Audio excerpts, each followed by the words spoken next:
안녕하세요. 5월 24일 매일매일 습관처럼 여러분의 행정법을 책임지고 있는 정인영입니다. 와!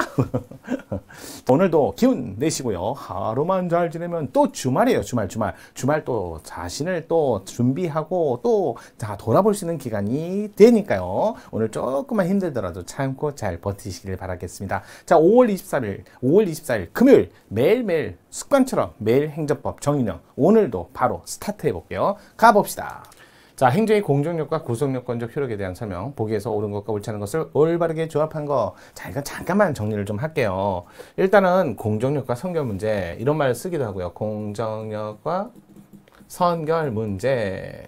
자, 최근에는 우리가 이제 최근에 학계가 공정력과 선결 문제라는 말보다는 구성요건적 효력과 선결 문제, 요걸 더 많이 교수님들이 쓰고 계신 것 같아요. 대부분 이제 이렇게 이제 조금 이제 최근에는 이렇게 넘어오는 것 같아요. 그렇다고 구속요건적 효력과 공정력이라는 게 효력상의 차등이 있는 건 아니에요. 차이가 있는 건 아닙니다. 다만 이제 옛날에는 공정력은 이 미치는 사람이 국민도 공정력, 국가기관 간에도 공정력 이렇게 하고 구별을 하지 않았는데, 최근에는 구속요건적 효력이라고 해서 국민과 관계에서는 행정행위에는 공정력이라는 게 있고 이렇게 표현을 하고요. 국가기관 간에는 국가기관이에요. 기관.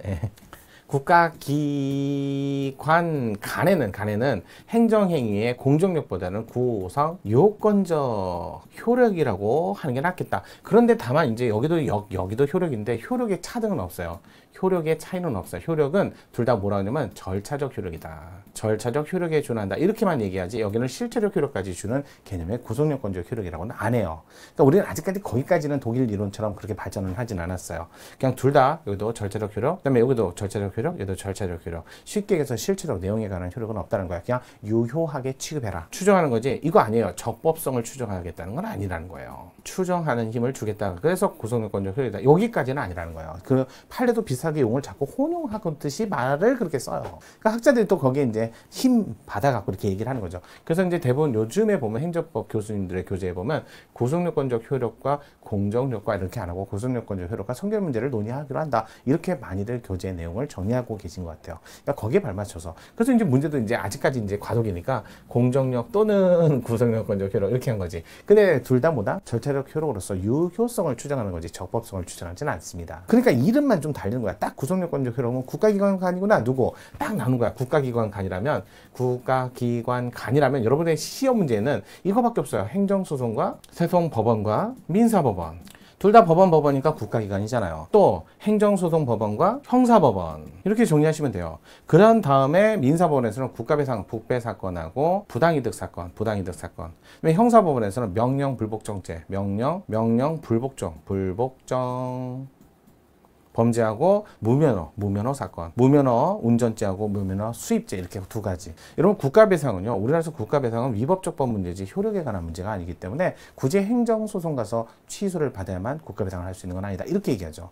하지만 부당이득이 되기 위해서는 제거가 돼야 된다고요. 원인이 사라져야 되는데 그 행정행위 제거가 무효로 제거될지 취소로 제거될지 거기에 따라서 행정법원을 꼭 가야 되는 취소. 하지만 무효는 굳이 그럴 필요가 없죠. 그냥 민사법원에서도 사건 해결을 해줘 버리면 되죠. 무효를 확인하고. 형사법원도 마찬가지죠. 명령 불복종죄는 위법적 법 문제에서만 발생하기 때문에 여기는 효력 문제하고 아무 관련 없어요. 그러니까 명령 불복종죄는 반드시 행정법원에서 결정이 있어야만 무죄유죄를 결정할 수 있는 게 전혀 아니에요.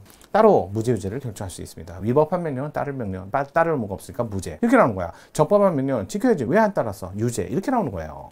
자, 무면허 수입죄, 무면허 운전죄, 특히 연령 미달, 취소 사유. 그러면 또 마찬가지예요. 출장, 소장, 그것도 취소 사유. 면허 없는 자 하면 그러면 무효 사유죠. 하지만 취소 사유라면 반드시 구속요건적 효력이 미치기 때문에 행정법원 가서 소송을 먼저 거쳐야만, 그래야만 형사법원에서 사건을 해결할 수 있다. 판례가 딱 이거밖에 없다고요. 이렇게만 정리하면 끝인데 공정력과 또는 구속요건적 효력과 선결 문제. 물론 행정소송법 11조는 당연히 알아야 되고요. 유효, 무효, 존재, 부존재 시로만 돼 있잖아. 취소에 관한 규정이나 위법에 관한 규정은 없어요. 위법은 효력이 아니니까 당연히 없는 거고요. 자, OX 올바르게 조합한 것은 바로 볼게요. 볼게요. 과세 처분의 하자가 단지 취소할 수 있는 사유의 정도 봐요. 취소 딱 걸렸잖아요. 그러면 과세관청이 이를 취소하거나 항고소송 절차에서 취소되지 않는 한 그로 인한 조세는 또 부당이득. 부당이득은 제거가 돼야 되는데요. 제거 안 되면 이걸 어떻게 부당이득을 받아요? 취소 사유니까 권한 있는 기관에서 제거되기 전까지 유효하게. 많은 지문.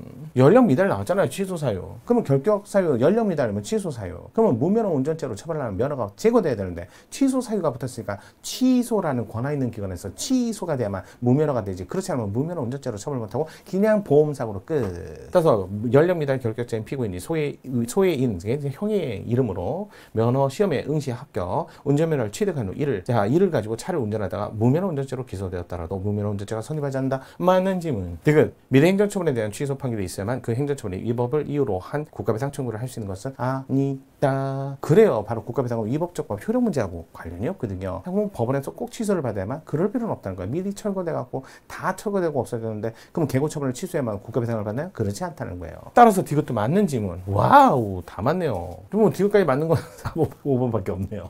늘 개발행위 허가를 받지 않고 무단으로 토지 형질 변경하였다는 이유로 관할 행정처로부터 원상복구 조치명령을 받아서 그 조치명령이 위법하다면 당연히 따를 의무가 없고 위법하지 않다면 따라야지. 근데 왜 안 따랐어? 그러면 위법적법 문제는 구성요건 효력과 관계가 없잖아요. 자, 위 조치명령 취소 사유에 해당하는 위법이 있는 경우 그냥 이거에 너무 신경 쓰지 말라고요. 위법만 가지고 판단하는 거라고. 명령 불복종죄를. 그러면 위법한 명령은 따를 의무가 없으니까 무죄죠. 처벌할 수 없다 할 것이다. 무죄야죠. 여기 이걸 살짝 넣은 거는 이걸 꼬시려고 딱 유인하려고 함정 파는 거잖아요. 명령 나면 위법적법 효력하고 아무 관계 없다니까. 그래서 맞는 지문. 모두 옳은서 5번이 정답이었네요. 자, 이렇게 해서 금요일 날 매일 행정법도 살펴봤습니다. 공정효과 이런 얘기는 점점 이제 해가 저무는 것 같아요. 이제 다시 떠오르는 해 구성요건조 효력과 장결문제 사고 해서 여전히 유효성 추정이지 적법성 추정이 아니라는 거 꼭 기억하시고요. 자, 오늘은 여기까지 매일매일 행정법 정리령이었습니다.